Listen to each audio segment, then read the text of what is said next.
ಬಿಜೆಪಿಯಲ್ಲಿ ಇನ್ನೂ ಕೂಡ ಟಿಕೆಟ್ ಟೆನ್ಷನ್ ಮುಗಿಯುವ ಲಕ್ಷಣಗಳು ಕಾಣಿಸ್ತಾ ಇಲ್ಲ. ನಿನ್ನೆ ರಾತ್ರಿ ದೆಹಲಿಯಲ್ಲಿ ಕೇಂದ್ರ ಚುನಾವಣಾ ಸಮಿತಿ ಸಭೆ ನಡೆಯಿತು. ಆ ಸಭೆಯಲ್ಲಿ ರಾಜ್ಯದ 19 ಅಭ್ಯರ್ಥಿಗಳ ಪಟ್ಟಿಗೆ ಒಪ್ಪಿಗೆ ನೀಡಲಾಗಿದೆ. ಬಿಜೆಪಿಯಲ್ಲಿ ಇನ್ನೂ ಮುಗಿಯದ ಟಿಕೆಟ್ ಟೆನ್ಷನ್.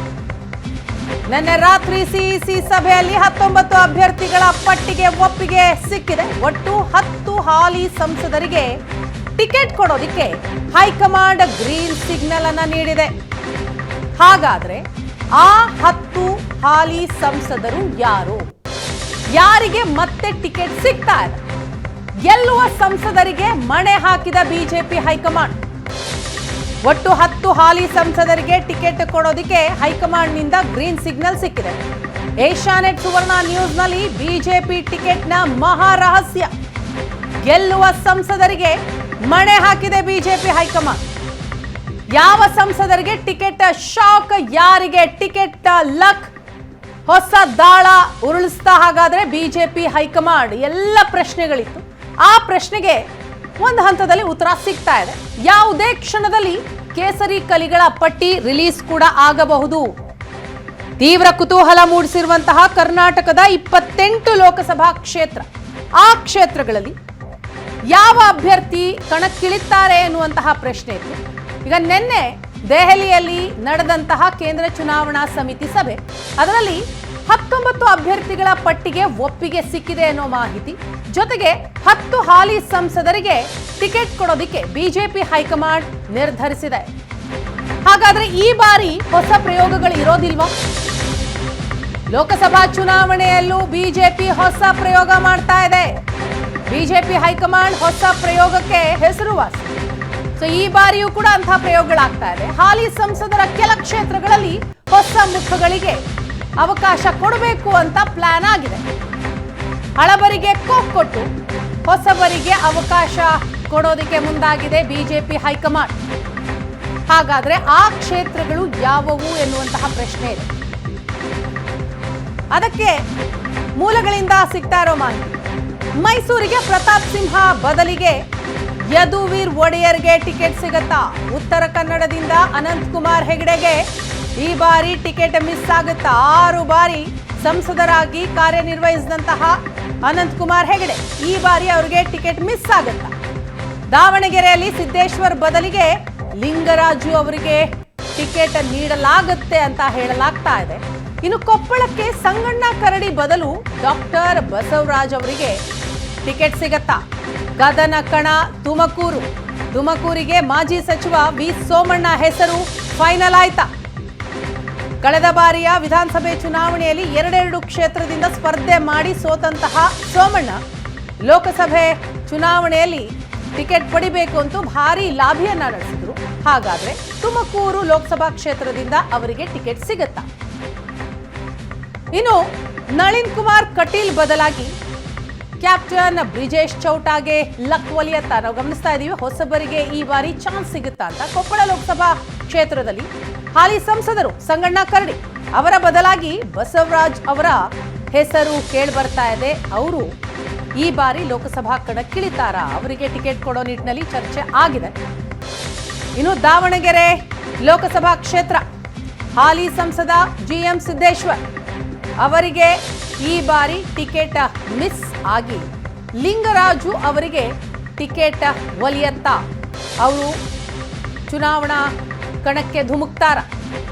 ಈ ಬಾರಿ ಹೊಸ ಮುಖಗಳಿಗೂ ಕೂಡ ಚಾನ್ಸ್ ಕೊಡಬೇಕು ಅಂತ ಹೈಕಮಾಂಡ್ ಲೆಕ್ಕಾಚಾರ ಹಾಕಿದೆ. ಅದರಲ್ಲಿ ಕೆಲವೊಂದಿಷ್ಟು ಕ್ಷೇತ್ರದಲ್ಲಿ ಹೊಸಬರಿಗೆ ಅವಕಾಶ ಕೊಡಲಾಗ್ತಾ ಇದೆ. ಇನ್ನು ಮತ್ತೊಂದು ಕುತೂಹಲಕ್ಕೆ ಕಾರಣ ಆದಂತಹ ಕ್ಷೇತ್ರ ಮೈಸೂರು ಕೊಡಗು ಲೋಕಸಭಾ ಕ್ಷೇತ್ರ. ಈಗಾಗಲೇ 2 ಅವಧಿಗೆ ಸಂಸದರಾಗಿ ಕಾರ್ಯನಿರ್ವಹಿಸಿರುವಂತಹ ಪ್ರತಾಪ್ ಸಿಂಹ 3ನೇ ಅವಧಿಗೆ ಅವರಿಗೆ ಕೋಕ್ ಕೊಟ್ಟು ಮಹಾರಾಜ ಯದುವೀರ್ ಅವರಿಗೆ ಟಿಕೆಟ್ ಕೊಡಲಾಗುತ್ತಾ? ಈ ಚರ್ಚೆಯು ಕೂಡ ಬಹಳ ದೊಡ್ಡ ಮಟ್ಟದಲ್ಲಿ ಆಗ್ತಾ ಇದೆ. ಹಾಗಾದ್ರೆ ಈ ಬಾರಿ ಮಹಾರಾಜ ಯದುವೀರ್ ಒಡೆಯರ್ ಅವರು ಮೈಸೂರು ಕೊಡಗು ಲೋಕಸಭಾ ಕ್ಷೇತ್ರದಿಂದ ಕಣಕ್ಕಿಳಿತಾರೆ. ಇದಾದ ನಂತರ ಮುಂದಿನ ಕ್ಷೇತ್ರ ಅದು ಬೆಂಗಳೂರು ಗ್ರಾಮಾಂತರ. ಕಾಂಗ್ರೆಸ್ನಿಂದ DK ಸುರೇಶ್ ಅವರು ಕಣದಲ್ಲಿರುವಂತಹ ಕ್ಷೇತ್ರ ಇದು. ಈಗಾಗಲೇ ಟಿಕೆಟ್ ಅನೌನ್ಸ್ ಆಗಿದೆ ಅವರಿಗೆ. ಇದರ ನಡುವೆ ಬಿಜೆಪಿಯಿಂದ ಡಾಕ್ಟರ್ CN ಮಂಜುನಾಥ್ ಸಂಭಾವ್ಯ ಅಭ್ಯರ್ಥಿ ಆಗ್ತಾರಾ? ಮಾಜಿ ಪ್ರಧಾನಿ ದೇವೇಗೌಡ ಅವರ ಅಳಿಯ ಕೂಡ ಹೌದು. ಖ್ಯಾತ ಹೃದ್ರೋಗ ತಜ್ಞರು. ಈ ಬಾರಿ ಅವರನ್ನ ಕಣಕ್ಕಿಳಿಸಲಾಗುತ್ತಾ ಬೆಂಗಳೂರು ಗ್ರಾಮಾಂತರದಿಂದ. ಅದಾದ ನಂತರ ಮುಂದಿನ ಕ್ಷೇತ್ರ ತುಮಕೂರು ಲೋಕಸಭಾ ಕ್ಷೇತ್ರ. ಹಾಲಿ ಸಂಸದರು GS ಬಸವರಾಜು ಅವರು ಈ ಬಾರಿ ಚುನಾವಣೆಗೆ ನಿಲ್ಲಲ್ಲ ಅಂತ ಹೇಳಿದ್ದಾರೆ. ಸೊ ಅವರ ಬದಲಿಗೆ ವಿ ಸೋಮಣ್ಣ ಅವರಿಗೆ ಟಿಕೆಟ್ ಸಿಗತ್ತಾ? ನಿನ್ನೆ ನಡೆದಂತಹ CEC ಸಭೆಯಲ್ಲಿ ಆ ಬಗ್ಗೆ ಚರ್ಚೆ ಆಗಿದೆ. ವಿ ಸೋಮಣ್ಣ ಅವರ ಕುರಿತಾಗಿ ಹೈಕಮಾಂಡ್ಗೆ ಒಂದು ರೀತಿ ಸಾಫ್ಟ್ ಕಾರ್ನರ್ ಇದೆ. ಕಳೆದ ಬಾರಿ 2 ಕ್ಷೇತ್ರಕ್ಕೆ ನಿಲ್ಲೋದಕ್ಕೆ ಹೈಕಮಾಂಡ್ ಹೇಳಿತ್ತು, ಆ ಪ್ರಕಾರ ನಿಂತಿದ್ರು, ಆದರೆ ಸೋಲನುಭವಿಸಿದ್ರು. ಹಾಗಾಗಿ ಈ ಬಾರಿ ಲೋಕಸಭೆಗೆ ಟಿಕೆಟ್ ಕೊಡಬೇಕು ಅನ್ನುವಂತಹ ಚರ್ಚೆ ಆಗ್ತಾ ಇದೆ. ಜೊತೆಗೆ ಬಹಳ ಲಾಭಿ ಕೂಡ ಮಾಡಿದ್ದಾರೆ ವಿ ಸೋಮಣ್ಣ. ತುಮಕೂರು ಲೋಕಸಭಾ ಕ್ಷೇತ್ರದ ಸಂಭಾವ್ಯ ಅಭ್ಯರ್ಥಿ ಆಗ್ತಾರ. ಇನ್ನು ಬಳ್ಳಾರಿ ಲೋಕಸಭಾ ಕ್ಷೇತ್ರ ಹಾಲಿ ಸಂಸದರು ದೇವೇಂದ್ರಪ್ಪ ಅವರಿಗೆ ಟಿಕೆಟ್ ತಪ್ಪಿಸಿ ಮಾಜಿ ಸಚಿವ ಬಿ ಶ್ರೀರಾಮುಲು ಅವರು ಕಣಕ್ಕಿಳಿತಾರ. ಬಿ ಶ್ರೀರಾಮುಲು ಅವರು ಕೂಡ ಬಳ್ಳಾರಿ ಲೋಕಸಭಾ ಕ್ಷೇತ್ರದಿಂದ ಕಣಕ್ಕಿಳಿಬೇಕು ಅಂತ ಬಹಳಷ್ಟು ಲಾಭಿ ಮಾಡ್ತಾ ಇದ್ದಾರೆ. ಹೈಕಮಾಂಡ್ನ ನಾಯಕರನ್ನ ಭೇಟಿಯಾಗಿ ಮಾತುಕತೆಯನ್ನ ನಡೆಸಿದ್ದಾರೆ. ಹಾಗಾದ್ರೆ ಈ ಬಾರಿ ಬಳ್ಳಾರಿ ಲೋಕಸಭಾ ಕ್ಷೇತ್ರದಿಂದ ಬಿ ಶ್ರೀರಾಮುಲು ಅವರಿಗೆ ಟಿಕೆಟ್ ಸಿಗತ್ತಾ? ಇವತ್ತು ಅಥವಾ ನಾಳೆ ಬಹುಶಃ ಟಿಕೆಟ್ ಕೂಡ ಅನೌನ್ಸ್ ಆಗಬಹುದು. ಇನ್ನು ಮಂಗಳೂರು ಲೋಕಸಭಾ ಕ್ಷೇತ್ರ ಹಾಲಿ ಸಂಸದರು ನಳಿನ್ ಕುಮಾರ್ ಕಟೀಲ್, ಆದರೆ ಈ ಬಾರಿ ಅವರಿಗೆ ಟಿಕೆಟ್ ಮಿಸ್ ಆಗುತ್ತೆ. ಅಲ್ಲಿನ ಸ್ಥಳೀಯ RSSನ ನಾಯಕರಿರ್ಬೋದು, ಜೊತೆಗೆ ಕಾರ್ಯಕರ್ತರು ಬಹಳ ವಿರೋಧವನ್ನ ವ್ಯಕ್ತಪಡಿಸ್ತಾ ಇದ್ದಾರೆ. ಈ ಬಾರಿ ಅವರಿಗೆ ಟಿಕೆಟ್ ಕೊಡಬಾರದು ಅನ್ನೋ ನಿಟ್ಟಿನಲ್ಲಿ ಅವರಿಗೆ ಟಿಕೆಟ್ ಮಿಸ್ ಆಗಿ ಕ್ಯಾಪ್ಟನ್ ಬ್ರಿಜೇಶ್ ಚೌಟ ಇವರಿಗೆ ಟಿಕೆಟ್ ಸಿಗುತ್ತಾ?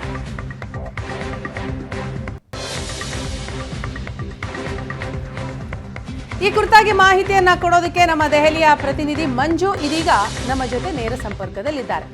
ಮಂಜು, ನಿನ್ನೆ ಹೈ ವೋಲ್ಟೇಜ್ CEC ಸಭೆ ಆಯಿತು. ಸೊ ಆ ಸಭೆಯಲ್ಲಿ ಪ್ರಮುಖವಾಗಿ ರಾಜ್ಯದ ವಿಚಾರಕ್ಕೆ ಸಂಬಂಧಪಟ್ಟ ಹಾಗೆ ಏನೇನೆಲ್ಲ ಚರ್ಚೆ ಆಯಿತು, ಒಟ್ಟು ಎಷ್ಟು ಕ್ಷೇತ್ರಕ್ಕೆ ಮೊದಲ ಹಂತದಲ್ಲಿ ಟಿಕೆಟ್ ಅನೌನ್ಸ್ ಆಗಬಹುದು, ಇದರ ಜೊತೆಗೆ ಎಷ್ಟು ಹಂತದಲ್ಲಿ ರಾಜ್ಯದ ಟಿಕೆಟ್ ಅನೌನ್ಸ್ ಮಾಡಲಾಗುತ್ತೆ, ಏನು ಅಪ್ಡೇಟ್ಸ್ಗಳು ಸಿಗ್ತಾ ಇದೆ ಈಗ ದೆಹಲಿ ಮೂಲಗಳಿಂದ ಬರ್ತಾ ಇರೋ ಮಾಹಿತಿ ಕೊಡೋದಾದ್ರೆ? ವೀಣಾ, ನಿನ್ನೆ ಸುದೀರ್ಘವಾಗಿ ಒಂದೂವರೆ ಗಂಟೆ ಕರ್ನಾಟಕಕ್ಕೆ ಸಂಬಂಧಪಟ್ಟ ಹಾಗೆ ಚರ್ಚೆ ಆಯಿತು. ಮೋದಿಯವರ ಸಮ್ಮುಖದಲ್ಲಿ ಚರ್ಚೆ ಆಯಿತು. ಹೆಚ್ಚು ಕಡಿಮೆ 22 ಅಭ್ಯರ್ಥಿಗಳ ಚರ್ಚೆ ಆಗಿದೆ ಅಂತ ಇದ್ದಾರೆ. ಆದರೆ 17ರಿಂದ 19 ಹೆಚ್ಚು ಕಡಿಮೆ ಓಕೆ ಆಗಿದೆ ಅನ್ನುವಂಥದ್ದು. ಅಂದರೆ ಸಾಧ್ಯತೆಗಳು ನಾವು ಪ್ರಾಬಬಲ್ಸ್ ನಾವೇನು ಹೊಡಿತಾ ಇದ್ದೀವಿ ಅದರಲ್ಲಿ ಬಹುತೇಕ ಪಕ್ಕ ಇದೆ ಅನ್ನುವಂಥದ್ದು. ಯಾಕೆ ಬಹುತೇಕ ಅಂತ ಹೇಳ್ತಾ ಇದ್ದೀನಿ ಅಂದರೆ BJPಯ ಲೀಸ್ಟು ಯಾವತ್ತೂ ಕೂಡ ಸರ್ಪ್ರೈಸ್ಗಳಿಂದ ಇರುತ್ತೆ ಅನ್ನೋ ಕಾರಣಕ್ಕೆ ನಾನು ಬಹುತೇಕ ಅಂತ ಹೇಳ್ತಾ ಇದ್ದೇನೆ. ಸೊ ಈ 17ರಿಂದ 19ರಲ್ಲೂ ಕೂಡ ಸರ್ಪ್ರೈಸ್ ಇರುತ್ತೆ ಅನ್ನುವಂಥದ್ದು ಹೇಳ್ತಾ ಇರುವಂಥದ್ದು. ಈಗ ಹಾಲಿ ಇರುವಂತಹ ಸಂಸದರೇನಿದ್ದಾರೆ ಹೆಚ್ಚು ಕಡಿಮೆ 60ರಿಂದ 70% ಸಂಸದರು ಹಾಗೆ ರಿಟೈನ್ ಆಗ್ತಾರೆ, ಅವರಿಗೆ ಕೊಡಲಾಗಿದೆ ಅನ್ನುವಂಥ ಮಾಹಿತಿಗಳು ಲಭ್ಯ ಆಗ್ತಾ ಇದೆ. ಅದರ ಜೊತೆಗೆ ಹೊಸ ಮುಖಗಳಿಗೆ ಏನು ಪ್ರಯೋಗ ಮಾಡಬೇಕು ಅಂತ ಇತ್ತು. ಮೊದಲ ಲಿಸ್ಟಲ್ಲಿ ನಾವು ನೋಡಿದಂಥ ಸಂದರ್ಭದಲ್ಲಿ 35 ಹೊಸಬರನ್ನ ತಂದಿದ್ದಾರೆ. ಸೊ ಹಾಗಾಗಿ 2ನೇ ಲಿಸ್ಟಲ್ಲೂ ಕೂಡ ಅದು ಆಗುತ್ತೆ ಅನ್ನುವಂಥದ್ದು ನಾವು ನಿರೀಕ್ಷೆ ಮಾಡಲೇಬೇಕು. ಈಗಷ್ಟೇ ವಿಪಕ್ಷ ನಾಯಕರು ಮಾತನಾಡ್ತಾ ಇದ್ರು, ಅದನ್ನ ನಮ್ಮ BJP ಪಕ್ಷ ಯಾವಾಗಲೂ ಕೂಡ ಅದು ಸರ್ಪ್ರೈಸ್ ಇಟ್ಟೇ ಇರುತ್ತೆ ಅನ್ನುವಂಥದ್ದು ಅವರು ಕೂಡ ಮಾಧ್ಯಮಗಳ ಪ್ರಶ್ನೆಯೊಂದಕ್ಕೆ ಉತ್ತರಿಸ್ತಾ ಇದ್ರು. ಸೊ ಈಗ ಇದನ್ನ ನಾವು ನೋಡಿದಾಗ ಸರ್ಪ್ರೈಸ್ ಇದ್ದೇ ಇರುತ್ತೆ ಅಂತ ಹೇಳ್ಬೋದು. ಇನ್ನು ಪ್ರಮುಖವಾಗಿ ಚರ್ಚೆ ಆಗಿದ್ದು ಕರ್ನಾಟಕದ ಕೆಲವು ಕ್ಷೇತ್ರಗಳು, ಇನ್ಕ್ಲೂಡಿಂಗ್ ದಾವಣಗೆರೆ ಕ್ಷೇತ್ರ ಇರ್ಬೋದು ಅಥವಾ ಉತ್ತರ ಕನ್ನಡ, ದಕ್ಷಿಣ ಕನ್ನಡ, ಈ ಕ್ಷೇತ್ರಗಳಲ್ಲಿ ಹೆಚ್ಚು ಚರ್ಚೆ ಆಗಿದೆ. ಅಲ್ಲಿನ ಅಭ್ಯರ್ಥಿಗಳ ಆಟಿಟ್ಯೂಡ್ ಏನು, ಅವರು ಮಾಡಿರುವಂತಹ ಕೆಲಸ ಏನು, ಎಲ್ಲವೂ ಕೂಡ ಬಹಳ ಕೂಲಂಕುಷವಾಗಿ ಚರ್ಚೆ ಮಾಡಿದ್ದಾರೆ ಅನ್ನುವಂಥ ಮಾಹಿತಿಗಳು ಲಭ್ಯ ಆಗ್ತಾ ಇದೆ. ಇದರ ಜೊತೆಗೆ ಕೆಲವು ಕ್ಷೇತ್ರಗಳಲ್ಲಿ, ಈ ದಾವಣಗೆರೆಯನ್ನು ಒಳಗೊಂಡಂತೆ ಕೆಲವು ಕ್ಷೇತ್ರಗಳಲ್ಲಿ ಕಾಂಗ್ರೆಸ್ ಸ್ಟ್ರಾಟಜಿಗೆ ಮೊರೆ ಹೋಗಿರುವಂತ, ಅವ್ರು ಏನು ಸ್ಟ್ರಾಟಜಿ ಮಾಡ್ತಾರೆ ಅದ್ರ ಮೇಲೆ ನಾವು ತೀರ್ಮಾನ ಮಾಡೋಣ ಅನ್ನುವಂಥದ್ದು. ಹಾಗಾಗಿ 2 ಲಿಸ್ಟ್ಗಳನ್ನು ನಿರೀಕ್ಷೆ ಮಾಡಬಹುದು ಕರ್ನಾಟಕಕ್ಕೆ ಸಂಬಂಧಪಟ್ಟಂತೆ ಅನ್ನುವಂಥ ಮಾಹಿತಿ ನಿನ್ನೆ ಈವನ್ ರಾಜ್ಯಾಧ್ಯಕ್ಷರು ಕೂಡ ಹೇಳ್ತಾ ಇದ್ರು.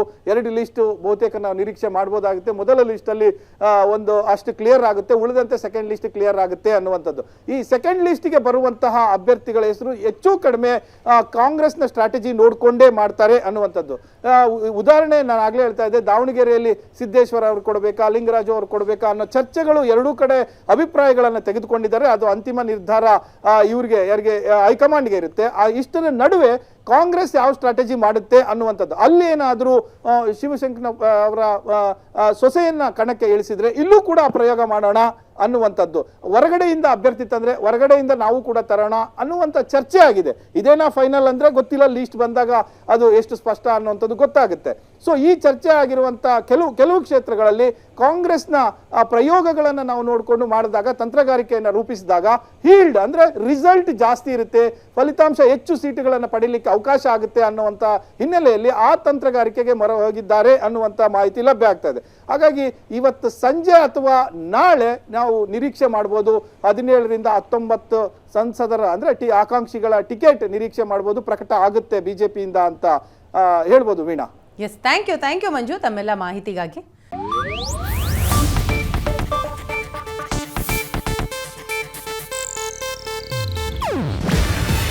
ಇದು ಏಷ್ಯಾನೆಟ್ ನ್ಯೂಸ್ ನೆಟ್ವರ್ಕ್ ಪ್ರಸ್ತುತಿ. ನೀವು ನೋಡ್ತಿದ್ದೀರಾ ಏಷ್ಯಾನೆಟ್ ಸುವರ್ಣ ನ್ಯೂಸ್.